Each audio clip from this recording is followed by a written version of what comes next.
I met Gray Barker for the first time in the fall of 1953, which was the time that I got into the UFO field.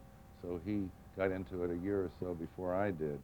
So in the fall of 53, for 3 or 4 months altogether, I drove all around the country interviewing people who had been mentioned in the early flying saucer books that were already printed and talking to the authors of those books, other scientists who were mentioned in those books, uh, run-of-the-mill people who had had sightings that were chronicled in these books, and perhaps I interviewed 50 or 100 people all over the country.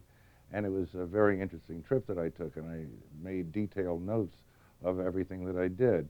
And in the course of making that voyage or pilgrimage or whatever, one of the names that I came across quite easily was Gray Barker's, and so I came through Clarksburg that fall and interviewed him, and we talked for a day or two and became friends afterward.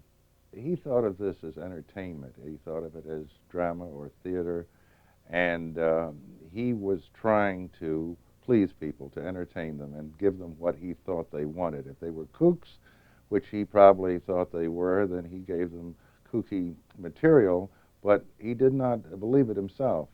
And that was the level on which he operated. And a lot of people have thought less of me because I've said that to them, and sometimes in print, and they think I'm putting him down, but it just happens to be the truth. He did not believe in UFOs as an objective entity. He believed in them, as I say, with a sense of wonderment, which really pleased him, and his best wishes were to please his audience. This thing shows an antenna down here in this ball cage. These are tuning condensers, but it works on like a electromagnetic force fields. There's a grid, electronic grid around the Earth, and this is tunes into that, and they can utilize this power grid in order to hover or to change direction.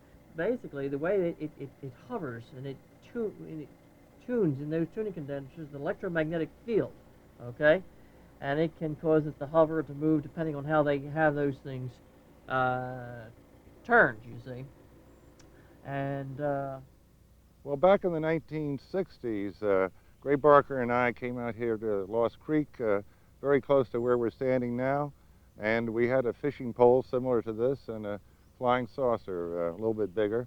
And we were driving at that time. I was doing the driving. Barker was in the seat next to me with the movie camera, and another fellow that we knew was on the hood of the car with the fishing pole and the saucer, and we took some pictures of it. Once we developed the film, we sold it, and I used it in my college lectures for about 10 years. It was quite convincing to a number of people.